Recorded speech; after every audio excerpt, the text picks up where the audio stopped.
Gen Z அப்படிங்கிற ஒரு பேர் இப்போ சமீபத்தில் எல்லா இடத்துலையுமே, அதாவது இணையம், பத்திரிகை, இதில் எல்லாமே நம்ம கேட்டுக்கிட்டே இருக்கோம்.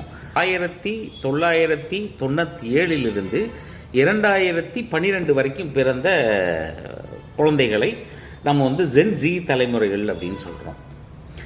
அப்போ ஜென்ஸி அப்படிங்கிறது மட்டும்தான் பேர் வச்சுருக்காங்களா? ஏன் 1997 பிறந்தவங்க தான் தலைமுறைகளா? அதுக்கு முன்னாடிலாம் இல்லையா அப்படின்னு கேட்டால் இல்லை. அவங்க என்னென்னா 1900 பேர் வச்சுருக்கிறாங்க. 1901 1927 வரைக்கும் பிறந்தவங்க தி கிரேட்டஸ்ட் ஜெனரேஷன் அப்படின்னு சொல்லி பேர் வச்சுருக்கிறாங்க.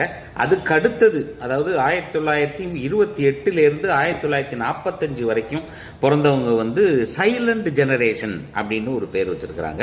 அதுக்கப்புறம் 1946 1964 வரைக்கும் பிறந்தவங்களை பேபி பூமர்ஸ் அப்படின்னு பேர் வச்சுருக்காங்க. அந்ததுக்கு பிறகு 1965 1980 வரைக்கும் பிறந்தவங்களை ஜெனரேஷன் எக்ஸ் அப்படின்னு. அப்புறம் 1981 1996 வரைக்கும் பிறந்தவங்களை மில்லினியம் ஜெனரேஷன் அப்படின்னு ஒரு பேர் வச்சுருக்கிறாங்க. இப்போது அதுக்கு அடுத்தது தான் 1997 2012 வரைக்கும் உள்ள பிறந்த குழந்தைகளுக்கு ஜென் இசட் அப்படின்னு, ஜென் ஜி அப்படின்னு சொல்லி பேர் வச்சுருக்கிறாங்க.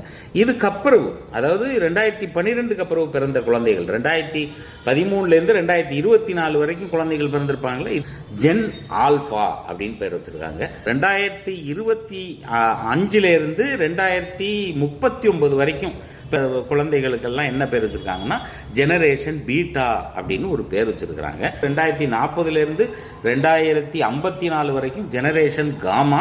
அதாவது 2055 2069 வரைக்கும் பிறக்க போகிற குழந்தைகளுக்கு ஜெனரேஷன் டெல்டா. 2070 2084 வரைக்கும் பிறக்க போகிற குழந்தைகளுக்கு என்ன பேர் வச்சுருக்காங்கன்னா ஜெனரேஷன் எபிஸ்லன் அப்படின்னு சொல்லி.